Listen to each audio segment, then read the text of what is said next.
Bismillahirrahmanirrahim. Assalamualaikum warahmatullahi wabarakatuh.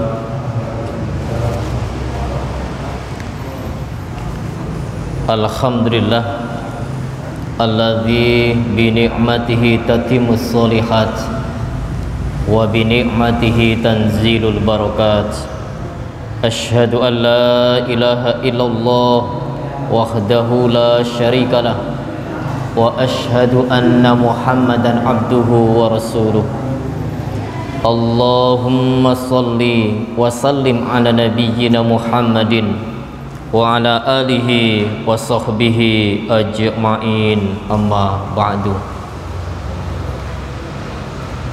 Ayyuhal khadirun wal khadirat, jamaah salat maghrib yang diberkahi Allah, sudah sepatutnya kita menyanjung, memuji dan mensyukuri nikmat ilahi Rabbi yang begitu besarnya sehingga tidak mampu bagi hamba-hambanya untuk menghitung segala nikmat yang Allah anugerahkan kepada kita. Maka mensyukurinya itu merupakan sebuah alternatif yang tepat.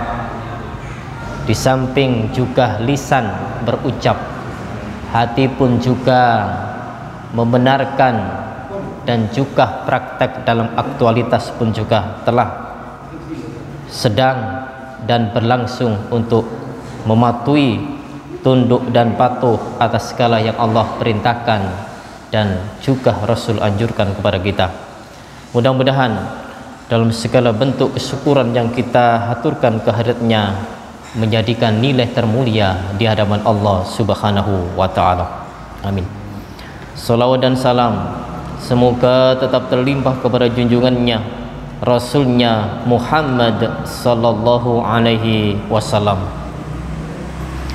Bapak Ibu jamaah yang dimuliakan Allah, lanjutan dari kajian kitab Lu'lu' wal Marjan, kita akan masuk pada hadis ke-111 dan 112. Satu bab berisi dua hadis. Babu makna qaulillahi azza wa jalla wa laqad ra'ahu nazlatan ukhra wa hal ra'an nabi sallallahu alaihi wasallam rabbahu lailatal isra. Bab tentang makna firman Allah azza wa jalla wa laqad ra'ahu nazlatan ukhra, dan sungguh benar-benar Nabi melihatnya pada waktu yang lain dalam wujud aslinya. Dan apakah Nabi sallallahu alaihi wasallam melihat Rabbnya pada malam Isra? Nah, ini tema yang diusung oleh muallif untuk membahas dua hadis urutan 111 dan 112. Hadis 111, hadisu Aisyah radhiyallahu anha, hadis dari ibu Aisyah semoga Allah meridai. An Masruq qal qultu li Aisyah, dari sahabat Masruq, ia berkata, isi perkataan Masruq, qultu li Aisyah, aku pernah tanya kepada Aisyah, ya ummatah hal ra'a Muhammadun rabbah, wahai ibu, apakah Muhammad sallallahu alaihi wasallam melihat Rabbnya? Faqalat laqad qaffa sya'ri mimma qulta, maka Aisyah menjawab, sungguh bulu-buluku merinding dari pertanyaanmu. Aina anta min salasin, bagaimana kamu tidak memahami terhadap tiga perkara yang semestinya engkau ini harus paham. Man haddasakahunna faqad kadzaba. Barang siapa yang menceritakan kepadamu dari 3 hal itu, maka sungguh orang itu berdusta. Yang pertama, man haddasaka anna Muhammadan ra'a rabbahu faqad kadzaba. Barang siapa yang bercerita kepadamu bahwasannya Nabi Muhammad SAW melihat Rabb-nya, maka sungguh orang itu berdusta. Summa qara'at, kemudian Aisyah membaca surat Al-Quran, la tudrikuhul absar wa huwa yudrikul absar wa huwal latiful khabir.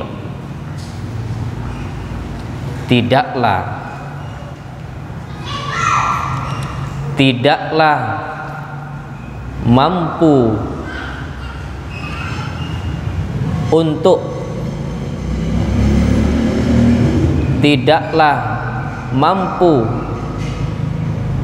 seseorang itu, la tudrikuhul absar, dia Allah, ya, dia Allah tidak mampu didapati, tidak mampu dilihat oleh pandangan. Wa huwa yudrikul absar, namun dia Allah melihat segala sesuatu yang nampak dan juga dipandang oleh mata. Wa huwal latiful khabir, dan dia maha lembut lagi maha mengetahui. Lantas pada surat lain juga Aisyah menyampaikan di surat Asy-Syura ayat 51, wa ma kana li basyarin ay yukallimahu Allahu illa wahyan aw min wara'i hijab. Tidak patut bagi seseorang bahwa Allah berbicara dengannya kecuali melalui perantara wahyu atau dari belakang tabir. Yang kedua, wa man haddasaka annahu ya'lamu ma fi ghadin faqad kadzaba. Dan barang siapa yang bercerita kepadamu bahwasannya Muhammad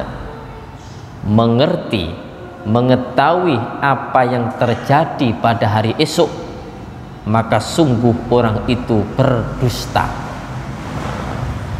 Tsumma qara'at, kemudian Aisyah membaca satu firman Allah juga dalam surat Luqman ayat 34, wa ma tadri nafsun madza taksibu ghadan. Dan seorang jiwa tidak mengerti apa yang diusahakan untuk hari esok. Yang ketiga sekarang, wa man haddasaka annahu katama faqad kadzaba. Dan barang siapa menceritakan kepadamu bahwasannya Muhammad itu menyembunyikan sesuatu apapun, maka sungguh orang itu berdusta. Summa qara'at, kemudian Aisyah membaca firman Allah, ya ayyuhar rasul balligh ma unzila ilaika mir rabbik.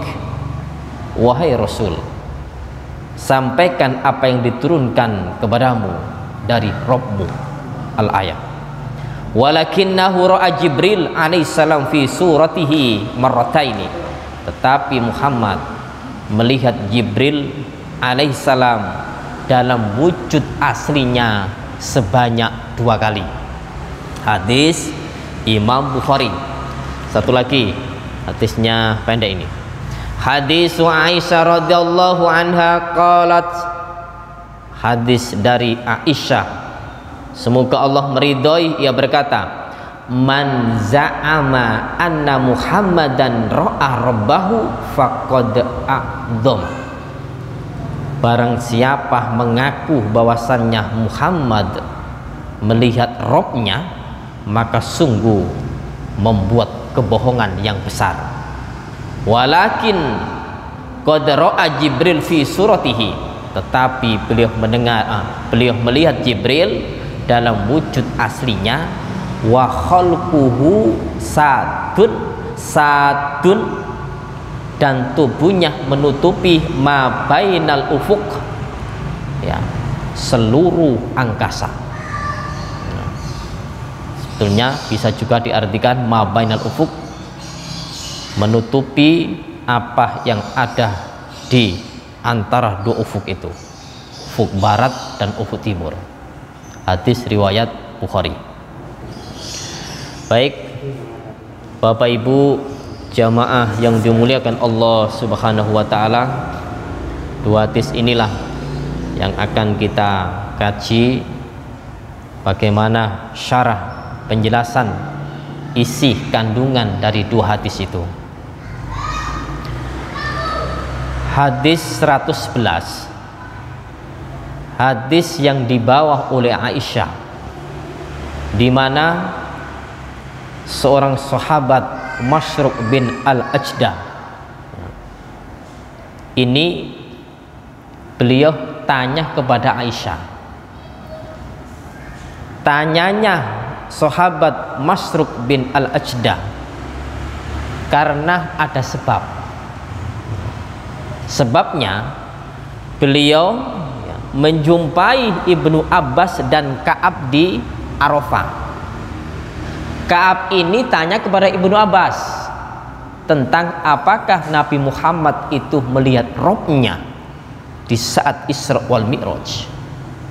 Nah, ini pertanyaan yang diajukan oleh Ka'ab kepada Ibnu Abbas. Kemudian Ibnu Abbas menjawab, kami dari Bani Hashim menyampaikan bahwa Muhammad melihat Robnya sebanyak 2 kali. Maka Ka'ab mendapatkan jawaban itu, langsung tidak percaya dan bertakbir mengucapkan Allahu Akbar. Lantas Masruq mencari kebenaran.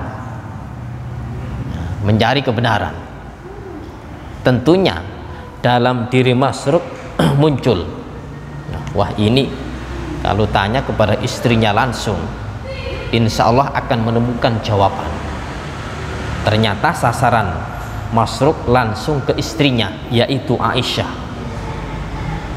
Masruq tanya kepada Aisyah, ya ummatah, hal ro'a Muhammad robbah?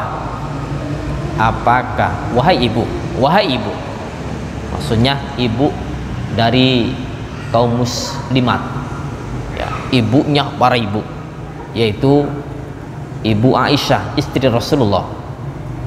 Ya ibu, apakah Muhammad melihat Rob?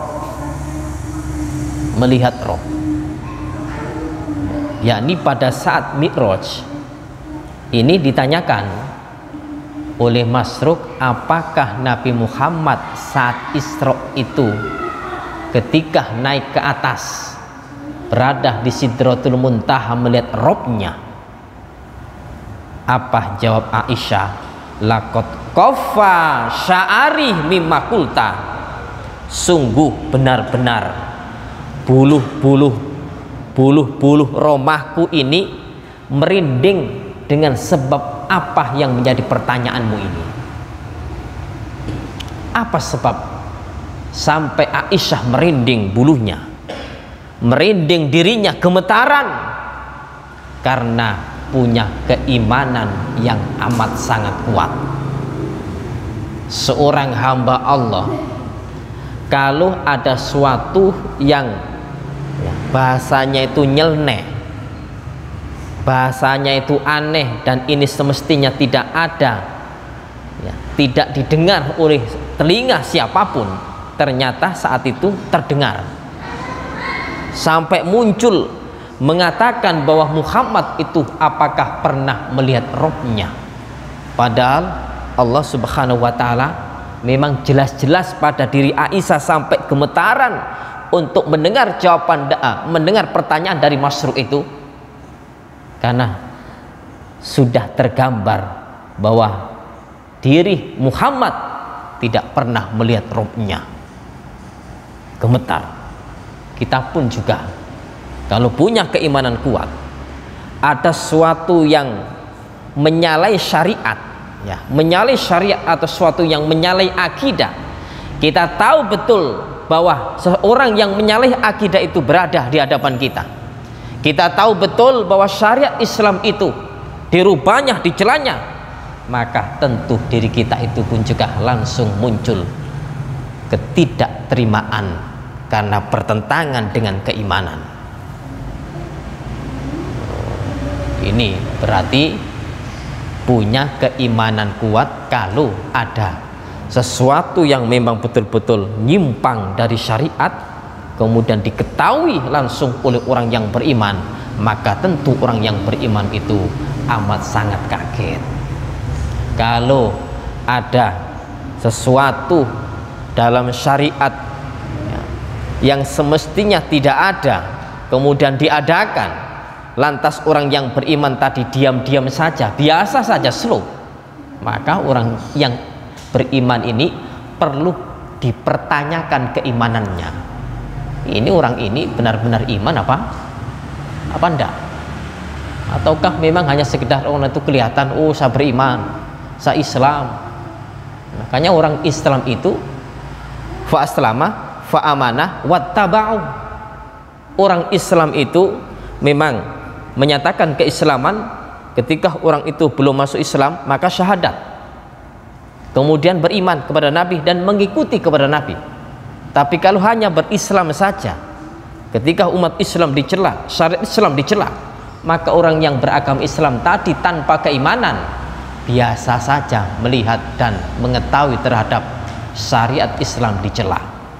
Tapi kalau syariat Islam itu dicela, tahu bahwa orang itu beriman, maka tentu rasa ketidakterimaan ada pada orang yang beriman itu. Aisyah yang punya iman kuat itu bulu-bulunya merinding, gemeter. Sesuatu yang aneh, sesuatu yang mesti tidak muncul, ternyata dimunculkan. Mimma kulta aina anta min salasin, bagaimana kamu tidak memahami terhadap 3 perkara yang semestinya engkau ini bisa membantahnya.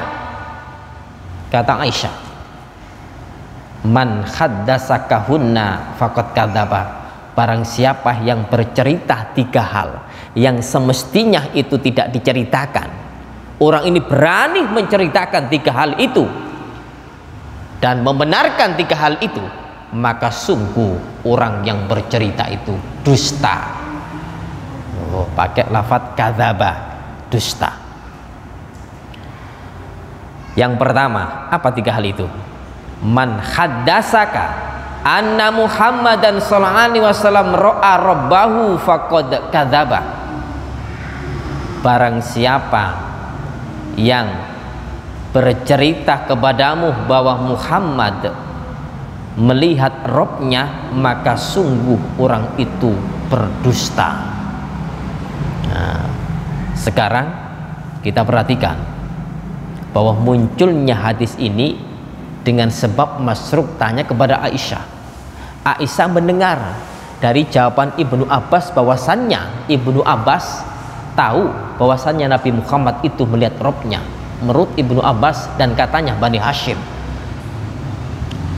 Hal ini bertentangan dengan sekian hadis dan juga firman Allah bahwasannya Nabiullah Muhammad tidak melihat Robnya.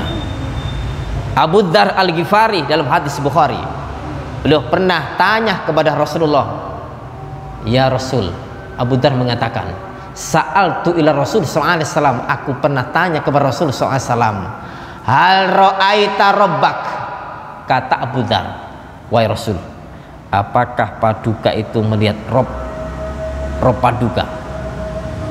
Maka qalah, jawab Nabi, nurun, nurun, sesungguhnya itu adalah cahaya, sesungguhnya itu adalah cahaya, nurun.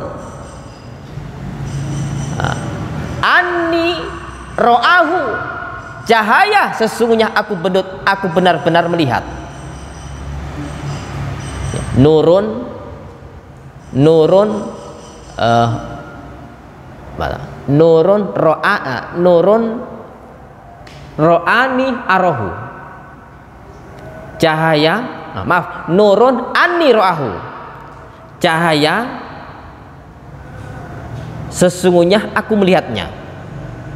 Dibaca, ada yang baca nurun anna ro'ahu, cahaya, bagaimana aku bisa melihatnya, wong itu bentuk cahaya. Nah, ini ada dua bacaannya, tapi yang jelas isinya adalah Nabiullah Muhammad melihat cahaya dan tidak melihat robnya. Untuk Ibnu Abbas mengatakan bahwa Rasul melihat robnya, sampai hadis ini dikatakan dusta, kita tidak berani untuk mengatakan bahwa sahabat Ibnu Abbas sahabat yang mulia, termasuk dari abadilatul arba'ah, abadilatul arba'ah, yaitu hamba-hamba Allah, Abdullah ada 4 ya, yang terkenal. Yang pertama Abdullah ibnu Mas'ud, yang kedua Abdullah ibnu Amr ibnu Al-As, yang ketiga Abdullah ibnu Umar, dan yang keempat Abdullah ibnu Abbas. Kita tidak berani bahwa Ibnu Abbas telah berdusta. Maka lafadz kadzaba, ketika orang yang alim, orang yang punya ilmu, kita katakan dusta, maka kebiasaan orang Arab, lafadz yang menggunakan lafadz kadzaba itu diartikan keliru. Oh, keliru. Sehingga cukup kita nyampaikan kepada hadis yang disampaikan oleh Ibnu Abbas adalah keliru, dengan melihat bahwa Aisyah selaku istri Rasulullah lebih tahu daripada Ibnu Abbas di antara untuk urusan-urusan ini. Nah, kita tidak usah, kalau kita lihat teks Ibnu Abbas dusta, sehingga sampai berani mengatakan ya, pencelaan kepada seorang sahabat. Masya Allah, Rasul pun juga mengatakan la tasubbu ashabi, jangan engkau mencelah para sahabatku. Lau ahadukum anfaqah misla lau kana ahadukum, seandainya ada seorang di antara kalian anfaqah misla Uhudin dahaban, menginfakkan satu gunung Uhud yang berupa emas, maka ma balagha mudda ahadihim, tidak akan sampai dari mudda ahadihim, amalia baiknya satu mud yang dilakukan atau yang dimiliki oleh kalangan para sahabat, wala nasifau, dan juga tidak akan mencapai sampai separuhnya. Jadi tidak ada apa-apanya kita dibanding dengan para sahabat. Gak ada bandingannya. Mau dibandingkan ngoten ya, antara sumur asad sampai sampai pucuk langit nih kok. Nggak ada bandingannya. Nah, sudah, ketika ada ya, satu faham yang sampai mencelah sahabat, naudzubillah, ketika kita melihat hadis tadi, kita cukup mengatakan keliru, karena memang sahabat pun juga manusia, dan sepengetahuan beliau karena memang seperti itu kita bandingkan. Maka apa itu untuk meletakkan tentang makna hadis itu, kita cukupkan bahwa Ibnu Abbas keliru, dan kita memakai hadisnya Aisyah karena Aisyah lebih dekat dan lebih paham terhadap diri Rasulullah SAW. Nah, ini yang pertama. Summa qara'at, kemudian Aisyah mengutip firman Allah, la tudrikuhul absar wa huwa yudrikul absar wa huwal latiful khabir. Ya. Dia Allah tidak bisa dicapai oleh pandangan mata. Dia Allah tidak bisa dicapai oleh pandangan mata.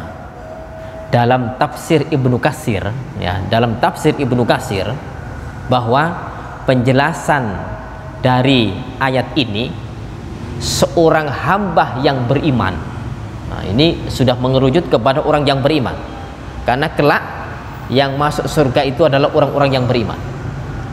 Orang yang beriman di dunia tidak bisa untuk melihat Allah, tapi nanti di akhirat orang-orang yang beriman itu akan melihat langsung dengan matanya terhadap Allah Subhanahu wa ta'ala, dengan pandangannya terhadap Allah Subhanahu wa ta'ala. Di mana itu? Di dalam surga ataupun di taman-taman surga. Maka Allah menampakkan dirinya sebagai balasan yang istimewa atas orang-orang yang beriman, yang patuh dan taat terhadap perintah dan juga melaksanakan anjuran-anjuran Rasulullah Shallallahu Alaihi Wasallam. Mana bukti bahwa orang-orang yang beriman nanti kelak di akhirat akan menyaksikan Allah? Dalam surat Al-Qiyamah, ya, wujuhu yawma idzin nadhirah. Pada hari itu wajah orang-orang yang beriman berseri-seri. Berseri-seri artinya kebanggaan yang dimiliki oleh orang-orang yang beriman betul-betul ada pada dirinya. Bangga berada di surga. Kemudian wa ila rabbiha nadhirah, dan kepada Rabb-nya orang-orang yang beriman itu melihatnya. Surat Al-Qiyamah ayat 22 sampai 23. Nah, ini sebagai dalil bahwa kelak orang-orang yang beriman akan menyaksikan langsung terhadap Rabb-nya. Jamaah yang dimuliakan Allah Subhanahu wa ta'ala. Nah, pada ayat ini kemudian penjelasan yang dibawa oleh Aisyah, beliau juga mengutip firman Allah surat Asy-Syura ayat 51. Wa ma kana li basyarin ay yukallimahullahu illa wahyan aw min wara'i hijab. Tidak patut bagi manusia bahwasannya Allah berfirman kepadanya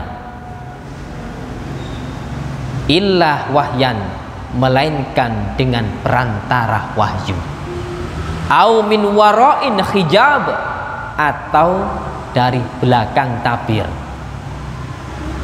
Maknanya, maksud dari ayat ini untuk menjelaskan bahwa Nabi Muhammad itu tidak melihat Allah. Kalau ada orang-orang yang sampai mengatakan loh Allah itu berbicara kepada manusia, itu dikatakan bahwa bahwa manusia melihat Rabb-nya. Tidak.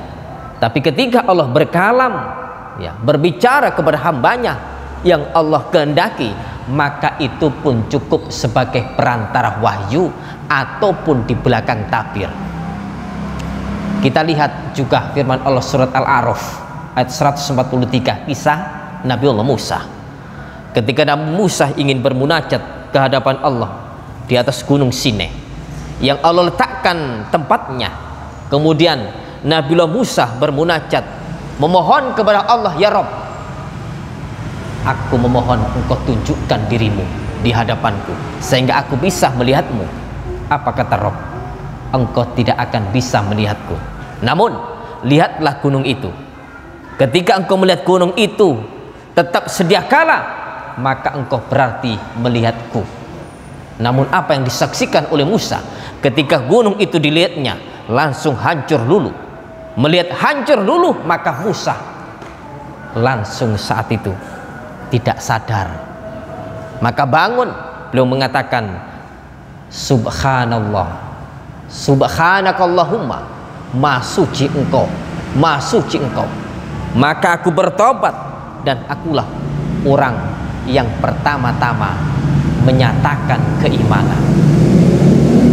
Itu pun hanya kalam Allah yang didasari dengan perantara wahyu dan juga atau di belakang hijab. Maka untuk menjelaskan bahwa Nabiullah Musa berdialog, Allah menyatakan kepadanya, itu pun tidak melihatnya. Nah, ini landasan Aisyah untuk menjawab pertanyaan yang diajukan oleh Masruq, mengutip firman Allah.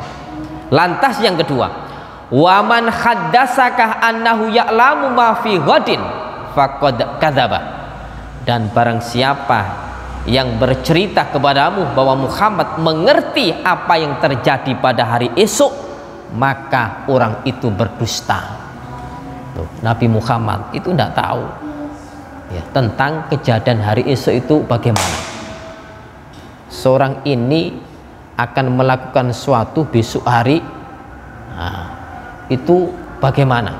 Nabi Muhammad saja tidak paham, tidak tahu tentang kejadian esok-esok lusa dan seterusnya. Maka ini Allah yang maha tahu. Sehingga dalam surat Luqman itu surat ke-31, surat ke-31 ayat 34, bahwa Allah Subhanahu wa ta'ala berfirman, sesungguhnya di sisi Allah lah yang mengetahui tentang kiamat ya. Innallaha indahu ilmu sa'ah, sesungguhnya di sisi Allah lah ilmu atau pengetahuan tentang kiamat. Kemudian wayanzilul ghais, dan Allah juga yang mengetahui tentang turunnya hujan. Nah, Allah yang tahu, Allah yang faham tentang turunnya hujan. Wa ya'lamu ma fil arham, yang ketiga, dan Allah mengetahui tentang apa yang ada dalam kandungan itu. Nah, kemudian ayat yang menjadikan penjelasan tadi, wa ma tadri nafsun madza taksibu ghadan, yang keempat, dan jiwa itu tidak mengerti apa yang dilakukan untuk hari esok. Dan yang kelima, wa ma tadri nafsun bi ayyi ardin tamut, dan seseorang pun juga tidak tahu di manakah orang itu akan mati. Oh, ini surat Luqman ayat 34. Nah, menjadikan penjelas bahwa seorang nabi saja tidak mampu untuk mengatakan bahwa kejadian hari esok itu seperti ini, seperti ini, seperti ini. Maka orang yang tahu menebak, oh besok jenengan itu akan celaka, ini biasanya tebakan siapa itu? Tebakan badukun. Tebakan tukang ramal ya, tukang ramal. Wis macam-macam tukang ramal itu. Karena apa? Alatnya apa? Ini wow, ya jin itu. Makanya untuk meramal itu kan kitabnya sudah tidak dicetak lagi. Kitab nopo? Damel ramal itu. Ada kitabnya itu. Kitab Mujarobat. Ada 3 kitab itu. Tajul Muluk, Samsul Ma'arif, Mujarobat. Nah, ini 3 kitab ini kalau profesi menjadi seorang dukun ya, dengan meramal yang ada dalam kitab itu ada, tapi ya itu yang dipakai.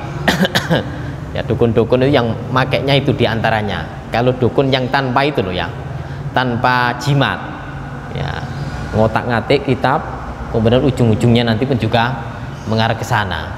Tapi yang tanpa kitab ya, tanpa kitab, hizib-hizib, yang tanpa hizib-hizib itu ya pakai jimat-jimat itu, keris, ake, nomale, batu, Ya terus terang, dukun-dukun itu kalau ada orang tamu datang ke rumahnya, biasanya loh rata-rata tunggu sebentar. Kemana? Ke kamarnya. Masuk kamar itu tidak boleh dibuka oleh siapapun, khusus si dukun itu saja. Anaknya, istrinya, saudaranya tidak boleh, cukup dukun itu. Kemudian dia masuk kamar itu baru ya ngububi menyan atau minyak roihul jin, minyak jin itu, minta petunjuk di situ. Lah modelnya bisa langsung terdengar, bisa langsung berucap. Kadang-kadang jinnya muncul. Ini yang bahasanya itu syirik. Syirik. Maka untuk hal yang disampaikan oleh Allah dan juga Rasulullah, dikatakan oleh Aisyah untuk kejadian hari esok, itu siapapun tidak tahu, tapi orang itu boleh berusaha untuk berbuat, untuk melakukan yang harus kita lakukan besok itu harus lebih baik. Itu melakukan apa? Boleh merancang. Besok kami harus melakukan sholat jamaah, datang lebih awal. Besok pagi ini kan ada kajian kitab Lu'lu' wal Marjan lagi. Maka besok pagi saya rencanakan untuk hadir lebih awal. Prediksi, kita berusaha ya. Kemudian ternyata keinginan kuat besok hadir lebih awal, kejadian tidak disangka. Nah awak pegel kabeh, meriang kabeh ya, ternyata nggak jadi. Makanya orang capek, orang meriang itu terasanya baru bangun tidur itu, baru bangun terasanya. Makanya orang-orang sekarang itu kan banyak terasa baru bangun. Loh kok nggak bisa jalan, asam urat kumat, kumari mantun tilem itu baru terasa. Nah, siangnya, sorenya, malamnya enak, makan enak-enak, kemudian pagi baru terasa.